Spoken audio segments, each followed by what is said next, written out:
Kalau kata Data Green ya melihat sebenarnya gini, menurut kami ekonomi hijau itu adalah sebuah term yang dimana bawahnya itu banyak dan kadang masyarakat itu nggak sadar kalau mereka tuh udah peduli lingkungan, tapi mereka mungkin nggak tahu ya terminologi soal green economy, tapi biasanya mereka per sektor. Ya mungkin salah satunya kayak Genbi kan ekonomi transisi energi gitu ya. Ada yang soal waste management, ada beberapa komunitas yang clean up dan lain sebagainya, itu kan macam-macam ya.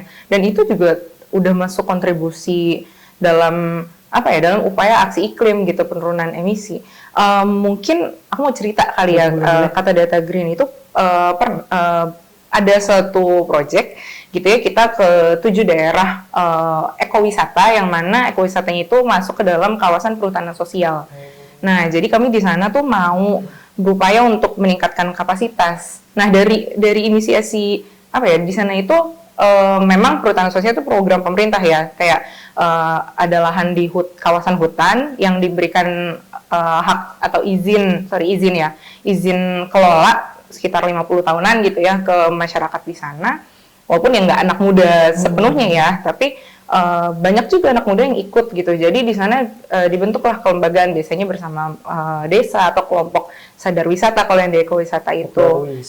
Atau mereka ada namanya kelompok usaha perhutanan sosial, ada gabungan kelompok tani dan lain-lain. Nah di sana anak mudanya justru yang memberikan apa ya, kayak angin segar lah gitu. Karena biasanya kan yang namanya di desa itu biasanya mereka apa ya, bukan senior ya, kayak yang dituakan ya, yang handle gitu. Nah, anak muda ini bisa semacam penasihat gitu. Kayak beberapa kami tuh kemarin ada yang ke daerah Jogja, itu ada salah satu apa ya, anak mudanya, dia yang bantu mengelola itu di sana ekowisata itu di Gunung Kidul. Jadi kayak pemandangan menghadap hamparan hutan dan ada sungai gitu. Nah di sana mereka bikin semacam kayak apa ya, instalasi dari bambu dan lain sebagainya biar orang tertarik datang gitu. Nah ada juga kami juga ke daerah di Lombok di dekat Gunung Rinjani. Nah di situ tuh juga banyak nih. Jadi di sana menariknya ada namanya kelompok sadar wisata. Mereka itu bekerja sama ada namanya kelompok gabungan petani hutan, Gepoktan. Nah, mereka itu bekerja sama mengelola si air terjun yang jadi tuh orang biasanya kalau ngedaki ke Rinjani itu jadi kayak pintu masuk gitu. Nah, jadi banyak ya kayak bule gitu ya, wisatawan domestik dan mancanegara. Nah, anak mudanya itu jadi mereka tuh banyak yang sebetulnya sebelumnya jadi kayak PMI ya, pekerja migran Indonesia, terus mereka balik lagi ke daerahnya, ke desanya untuk jadi guide. Nah, terus jadi mereka tuh menariknya, mereka tuh bisa bahasa Inggris, mereka bisa bahasa Arab, dan mereka bisa bahasa Asia Timur gitu ya. Nah, jadi kalau misalnya ada yang dari mancanegara tuh mereka bisa langsung nge-guide gitu. Nah, dan banyak ide-ide mereka yang mereka kan lebih ke menawarkan panorama ya, tapi ada juga anak muda ini punya ide kayak apa kalau kita sebutnya namanya ini ya, wisata edukasi. Jadi kayak kadang kan kita yang di kota ini butuh udara segar gitu ya. Nah mereka nih nemenin nih, ngajarin di sana ada susur sungai, susur persawahan dan lain. Terus nanti diajarin gimana sih cara menanam sawah dan padi dan lain sebagainya. Terus diajak experience untuk masak di pawon gitu ya. Terus dan lain sebagainya. Jadi apa ya, ada semacam added value gitulah ya dari apa yang udah dikembangkan sebelumnya. Nah ini ide-ide anak muda ini. Jadi itu anak muda ya Mbak? Nah mungkin mereka apa ya, kalau soal green economy dan lain-lain nggak relate gitu ya. Tapi tanpa mereka sadari, mereka sudah melakukan itu. Betul. Kalau dari Mas Dian mungkin ada pengalaman selama teman-teman Genbi ini bergerak, ngelihat sebenarnya anak muda nih, tadi misalnya kan fun run dari kuota 100, yang mau datang 1000, dan itu jelas pasti mereka tahu ini adalah kampanye-kampanye tentang energi terbarukan gitu. Gimana Mas Rian melihat anak Kalau muda dari kita? generasi energi bersih sih kemarin kita selain yang fun run tadi kan mempromosikan lewat kegiatan olahraga gitu yang emang disenangi sama anak muda. Genbi ngeliatnya anak muda tuh punya potensi, terus juga emang udah aktif sih nyari tahu gimana gimananya, tapi kayak masih butuh guidelines dan bimbingan gitu teknisnya. Banyaknya kalau di Genbi yang udah bener-bener aktif dan serius itu dari anak-anak teknik mesin, teknik elektro. Kalau yang dari sosialnya banyak juga, cuman masih apa ya? Menurutku masih belum sekuat itulah pergerakannya di titik energi terbarukan. Karena kan kalau yang dari mesin dan elektro itu dia tiap hari ya ada mata kuliahnya. Itu yang mereka. Iya, terus juga pernah di Genbi ikut jelajah energi program bareng ISR juga waktu itu. Jadi ada salah satu kita kan bikin lomba tuh tentang reels. Ada salah satu submisinya anak SMA gitu, anak SMA pesantren di daerah Nganjuk Jawa Timur. Dia itu bikin prototipe PLTB gitu. Jadi bikin prototipe pembangkit listrik tenaga bayu, tenaga angin gitu. Jadi itu emang ternyata di pesantrennya dia itu udah udah sering bikin kayak gitu. Emang pengen visi misinya tuh emang mengembangkan PLTB gitu di daerah Nganjuk. Jadinya semua ada bagian dari eskulnya gitulah yang jadi fokus peminatan PLTB gitu. Kita juga sekalian promosi juga ya. Mau adain workshop tentang itu nanti di sekitar bulan Juli di M Block Space. Di bulan Juli ya. Iya, jadi nanti pesertanya anak muda boleh datang, boleh lihat komponen PLTB tuh kayak gimana. Nggak cuma ngelihat doang, kita juga nanti nyediain buat dibawa pulang masing-masing. Seru tuh. Keren. Penasaran juga jadi. Iya, jadi nanti bisa dicoba di rumah gitu. Kan kita kalau ngelihat orang seminar ngantuk banget ya gitu Iya kan. betul pasti. Mau ngapain lagi gitu, udah ya udah lihat YouTube aja, ngapain datang ke situ gitu kan. Kita ada bentuk prakteknya juga nanti. Selain PLTB ada juga yang panel surya sih. Jadi panel surya itu kita buat sendiri, nanti pesertanya tuh bisa bikin dari disket gitu. Sama ada tembaganya, ada acaranya lah nanti. Bisa praktek. Kalau mau tahu lebih lanjut, datang di workshop generasi energi bersih. Berarti memang Genbi ini seseru dan sepadat itu ya.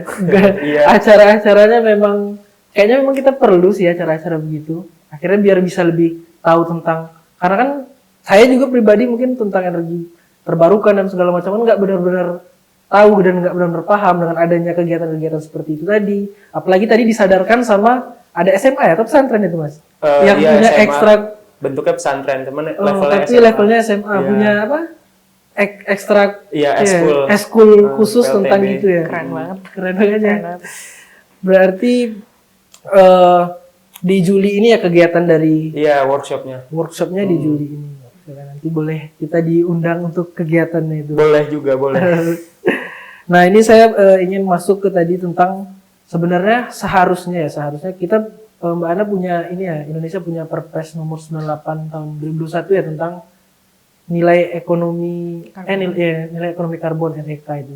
Itu sebenarnya sudah benar-benar konkret atau perlu sih ada revisi-revisi atau kita perlu benar-benar undang-undang khusus tentang itu Mbak? Mbak Ana memandangnya gimana?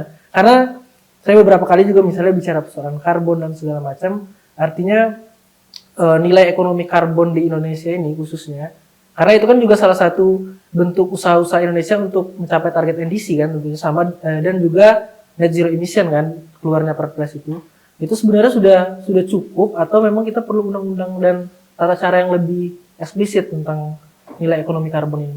Oke, untuk perdagangan karbon kita kan launch di tahun lalu ya, Oke. September tahun lalu. September tahun lalu. Cuman memang kita belum baru perdagangan karbon, tapi pajak karbon belum ya. Iya, banyak Dengan karbon. instrumen ataupun tata caranya juga agak berbeda sama internasional gitu ya. Mungkin saat ini tantangannya adalah gimana menarik minat si industri ya untuk masuk ke perdagangan karbon. Walaupun mungkin banyak expert gitu ya yang juga bilang kalau butuh dibikin semacam pajaknya dan lain sebagainya gitu kan biar ibaratnya ada obligated gitulah ya dari sudut pandang si industri.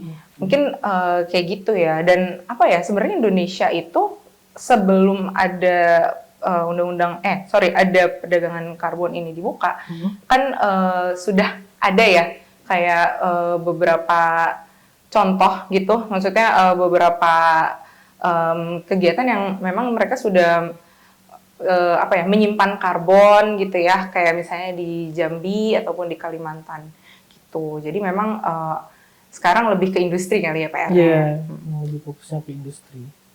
Gitu. Jadi memang berarti dengan adanya tadi aturan-aturan tersebut, kemudian juga di KLHK dan segala macam kan juga sudah mengeluarkan tata cara sendiri ya Mbak, masing-masing itu. Dan itu sudah cukup lah ya, sudah cukup bisa untuk kemudian nanti diimplementasikan di Indonesia. Gitu. Betul. Nah kalau dari Mas Rian memandangnya seperti apa Mas kira-kira? Tadi kan sempat kita singgung bahwa teman-teman dari Genbi pasca Pawai itu ngusulin rekomendasi undang-undang ya? Itu boleh diceritain Mas? Kebijakan sih. Kebijakan. Nah, itu boleh diceritain targetannya, kebijakannya bakal pengennya seperti apa dan segala macam gitu. Oke, jadi kalau pas Pawai itu kita ada juga kan rute Pawai itu dari Terowongan Kendal, Bundaran HI ke kantor Kementerian Energi dan Sumber Daya Mineral. Itu di sana alhamdulillah kita diterima juga. Jadi diterima sama mungkin bagian komunikasinya sih. Dari SDM? Iya, dari SDM, komunikasi dan penerangan gitu divisinya. Kita kemarin nyampein tentang RUU EBT, EBET sama RPPKN gitu, kebijakan energi nasional. Kita tuh cuman menganalisis agar ini kedua produk ini bisa lebih cepat cepat dan lebih demokratis terhadap seluruh lapisan masyarakat gitu. Terus pergerakan juga buat kalau green economy-nya kita menuntut untuk bisa lebih banyak lagi green jobs yang diimplementasikan gitu. Jangan cuman prakerja udah mulai nih tapi sertifikatnya kayak masih diragukan atau belum terlalu implementatif di mana-mana. Kalau dari Genbi juga ada program sendiri sih, dari namanya Sustainable, aku harus bacanya namanya lupa. Sustainable Emission Reduction Initiative Program. Jadi itu namanya program seri. Kita bantu warga masyarakat di daerah Cirebon. Ada namanya Kesunayan Selatan. Dia tuh punya hutan mangrove sekitar 8 hektar gitu.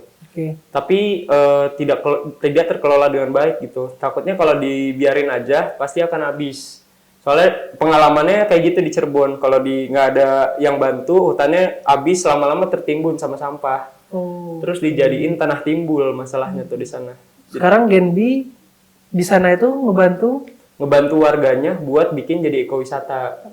Jadi mau melestarikan mangrove-nya dengan dijadiin ekowisata. Kalau nggak dijadiin tuh pasti mangrove-nya ditebangin, terus ditimbun sampah malah dijaga di sana. Harus ditimbun tanah gitu. Atasnya nanti dibangun bangunan. Masalahnya di Cirebon kayak gitu. Jadi Genbi pengen melestarikan hutan mangrove itu, bantu warga, terus bikin jembatan atau akses ke dalam hutan itu biar hutan itu bisa aktif jadi ekowisata di Cirebon. Kan penyerapan emisi dari mangrove tuh lumayan gede tuh. Betul. Dan itu juga kita open donasi sih. Jadi seluruh warga masyarakat yang mau bantu tuh bisa. Kalau mau survei ke lokasinya juga bisa ke Senayan Selatan. Tadi sempat di mention tentang green jobs. Sebenarnya kita seberapa ini sih green jobs ini bakal banyak di Indonesia dan peluangnya seperti apa sih? Kalau dari Mbak Ana gimana green jobs ini Mbak? Green jobs itu peluangnya besar sih ya, karena ya itu tadi balik lagi tanpa kita paham kalau itu green economy ataupun upaya aksi iklim, kita sebenarnya beberapa sudah sudah beririsan gitu, kayak kita semua di sini kan udah green jobs ya jatuhnya. Dan bagaimana ya itu tadi pemerintah gitu ya dan berbagai pihak itu perlu menyadari bahwa sekarang tuh udah harus ke arah situ gitu. Dan peluangnya itu besar banget karena kan kita ada transisi energi, terus ibaratnya perusahaan ataupun industri juga arahnya juga sudah ke sustainability kan. Mereka sudah harus melaporkan laporan keberlanjutan mereka tiap tahun gitu kan. Dan yang pasti berarti kan CSR makin kenceng ya, dari point of view industri ya, ataupun yang kayak tadi itu dari tingkat tapak gitu ya, mereka udah mulai menawarkan potensi mereka kayak ekowisata, ada berbasis komoditas dan lain-lain. Jadi sebetulnya green jobs juga sudah ada ya, tapi mungkin ada satu lagi contoh gitu ya, salah satu mitranya Kata Data Green juga, namanya ekosistem. Jadi kan mereka membuat apa ya, semacam nge-engineering memproduce startup climate tech gitu. Nah, jadi nanti startupnya itu program-programnya itu berbasis lingkungan gitu, dan kayak misalnya salah satunya kayak kalau tahu tuh Waste for Change gitu kan, yang kayak gitu-gitu. Jadi akhirnya yang semakin banyak yang kayak gini-gini akan nge-generate nih peluang-peluang kerja yang mana related sama green jobs, dan yang pasti green jobs itu bisa datang dari berbagai jurusan kan, nggak yang kayak nggak spesifik kayak aku HI, aku juga HI. Oh iya, HI. Oh my God, kita HI. Banyak juga teman-temanku yang dari politik, dari teknik tadi kan, terus ya soshum ataupun sains tuh masuk semua sebenarnya kan, karena kebutuhan akan engineering-nya, terus campaign-nya, advokasinya semua kan holistik ya. Dampaknya juga bukan ke anak teknik doang juga gitu kan, perubahan iklimnya, pemanasan global. Berarti ya kita tidak perlu takut untuk shifting dari ekonomi ekstraktif ke ekonomi hijau gitu. Artinya peluang-peluang kerja green jobs ini sangat terbuka dan menjanjikan sebenarnya ke depannya kan. Terakhir mungkin dari saya, dari Mas Rian dulu, sebenarnya ada yang pengen disampaikan nggak sih sama anak muda khususnya tentang sustainability ini seperti apa dan kenapa kita harus sama-sama fokus terhadap sustainability gitu. Silakan Mas Rian. Oke, buat anak-anak muda di Indonesia gitu ya, kalian kalau suka traveling gitu, atau kalian suka rumah kalian bersih gitu, nah kalian harus mulai untuk mikirin sustainability-nya gitu. Kalau kalian nggak mau di rumahnya airnya tercemar gitu, mandi pakai air yang amis gitu, pakai air yang kontaminasi dari tambang apa, kalian itu harus juga menjaga kelestarian air yang ada di rumah kalian gitu. Udaranya juga, terus mungkin yang bisa dituntut dari pemerintah itu udara yang bersih juga. Nah, dari situ aja kita tuh harus bisa lebih aware lagi gitu. Kalau kalian mau lebih berdampak, segeralah join komunitas-komunitas lingkungan yang ada di daerah kalian. Kalau kalian mau lebih berdampak lagi, segeralah join GNB.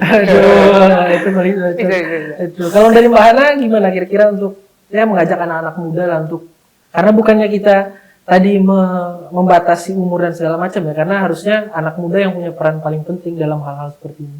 Mungkin boleh disampaikan. Betul.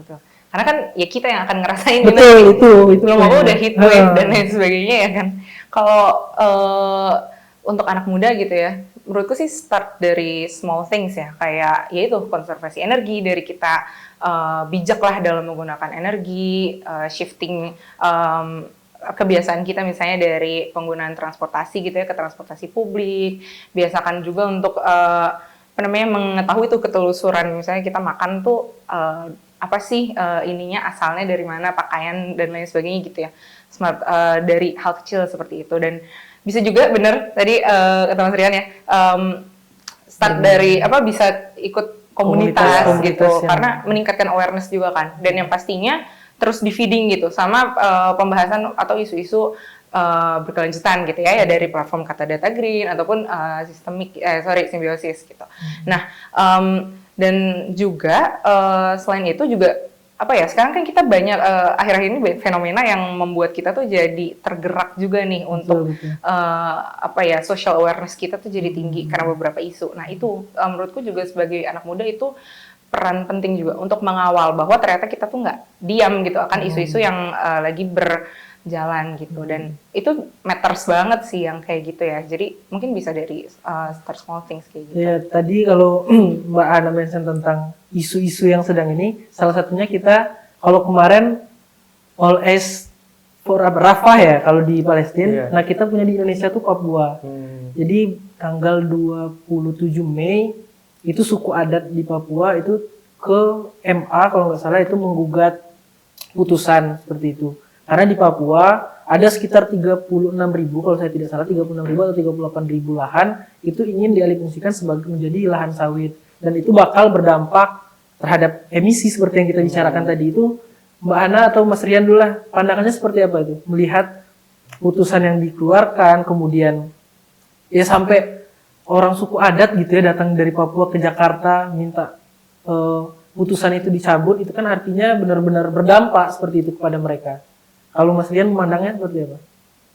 Aku belum baca juga sih, itu hutan kan ya yang di. Iya betul, hutan. Dan mereka adalah masyarakat adat yang benar-benar bermukim di sana. Iya, jadi agak miris juga kalau tahu hal kayak gitu sih. Mungkin itu udah pertimbangan politiknya dari A sampai Z udah selesai di atas gitu ya. Cuman yang di bawah kita ngelihatnya kan kehilangan bentuk deforestasi berapa hampir 40.000 hektar Betul, hutan kan. betul. Ya emisinya tuh berapa kalau dikonversi ke emisi gitu. Terus Iya. mungkin di sana juga kalau ada warga yang kecewa, berarti mungkin ada hak-hak mereka yang belum dipenuhi, atau apa sih yang kejadian sama mereka tuh mungkin masih banyak yang belum diketahui juga gitu. Mungkin aksi yang bisa dilakuin ya at least share story-nya gitu biar lebih banyak lagi orang yang tahu. Betul. Sama ya mungkin kalau ada bentuk-bentuk yang lain yang bisa dilakukan mungkin bisa juga tuh galang dana atau apa mungkin. Karena hampir 25 juta ton kalau tidak salah itu Setara ya. setara 25 juta ton emisi. Dan kalau misalnya bicara tentang ini tadi masyarakat adat di sana, ya benar-benar pasti mereka bermukim di sana dan berdampak pada mereka begitu.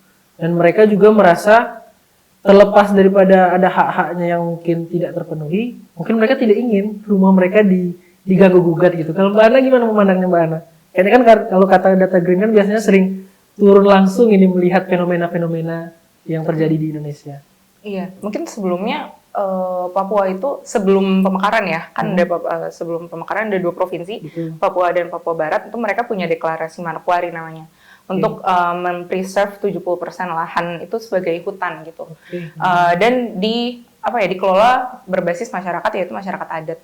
Nah, mungkin itu ya, berangkat dari situ aja bahwa kita tahu bahwa masyarakat di Papua tuh erat banget kaitannya sama hutan, karena itu kan itu tadi livelihood mereka dan lain sebagainya gitu. Mungkin aku mau cerita ya soal benar tadi kata Data Green tuh pernah walaupun sebelum adanya kata Data Green ya, kami pernah bikin konten gitu ya, mempublikasikan tentang success story yang ada di Papua gitu. Dan ternyata mereka itu saking eratnya sama livelihoodnya mereka di hutan, mereka tuh benar-benar yang menjaga hutan gitu. Banyak success story yang bisa yang mereka kasih lihat gitu ya ke kita kalau mereka ini emang ya hidup tinggal gitu ya, makan dan lain sebagainya di sana. Dan contohnya kayak misalnya mereka kan salah satu contohnya itu adalah yang di Papua tuh ada namanya kayak ekonomi berbasis komoditas. Jadi misalnya kayak mereka bikin pengembangan kakao gitu ya, dimana kalau misalnya bikin berbasis komoditas, otomatis hutannya nanti akan lestari kan, karena mereka menanam pohon gitu ya, terus mengelola si kakao ini jadi komoditas, terus mereka bikin added value, kolaborasi sama CSO dan kolaborasi sama pelaku usaha gitu ya untuk diperjualbelikan. Nah, ini adalah inisiasi langsung dari mereka, dan kebetulan juga anak muda juga gitu, dan itu salah satu contohnya. Yang kedua, mereka juga punya kayak ada namanya nama budayanya itu sasi ya, tapi aku lupa daerah mana, di bagian mananya, cuman itu adalah cara mereka untuk ngekonservasi hutan, tapi khususnya itu sebetulnya laut ya, kalau tidak salah. Jadi mereka mengkonservasi laut biar tidak ada orang atau oknum yang mengambil ikan-ikan atau biodiversity yang ada di laut. Jadi itu adalah salah satu bentuk konservasi, tapi masuk ke dalam budaya adatnya mereka. Berarti kan mereka memang sudah attach banget gitu. Dan banyak juga sebenarnya kan ekowisata yang ada di sana yang justru bisa jadi contoh di daerah-daerah lain, kayak mereka melestarikan kawasannya mereka, ada kayak danaunya, ada hutannya gitu ya, terus mereka lestarikan dan dijadikan ekowisata. Jadi sebenarnya itulah mengapa mungkin ya kalau saya lihatnya ya mereka menuntut haknya mereka karena itu penghidupan mereka sih. Ya, karena kita sudah bicara tentang misalnya tadi sustainability dan segala macam, menjaga emisi, net zero emission, tapi tiba-tiba ada perkara-perkara dan permasalahan-permasalahan seperti ini kan akhirnya kayak seperti ambivalen kan kelihatannya gitu. Dan tapi selain dampaknya ke mereka sendiri ya, ini juga sebenarnya kan berdampak ke kita Betul, juga kan. betul, iya, Emisi itu tadi dan itu tadi mereka bahkan sudah punya niat baik melalui deklarasi Manokwari, tapi yang mana mereka menjaga hutan sampai 70% dan ini akan menguntungkan Indonesia dan bahkan dunia kan. Iya, betul. Gitu. Gitu ya. Baik, terima kasih Mas Rian, Mbak Hana juga sudah menyempatkan hadir ke Simbiosis. Terima kasih atas waktunya. Semoga perbincangan kita hari ini dapat bermanfaat bagi teman-teman. Sekian dari kita. Jangan lupa nonton terus Simbiosis, like, komen, dan subscribe, dan tunggu episode-episode selanjutnya. Assalamualaikum warahmatullahi wabarakatuh. Terima kasih Mbak. Terima kasih, Mas. Mas, makasih banyak Mas.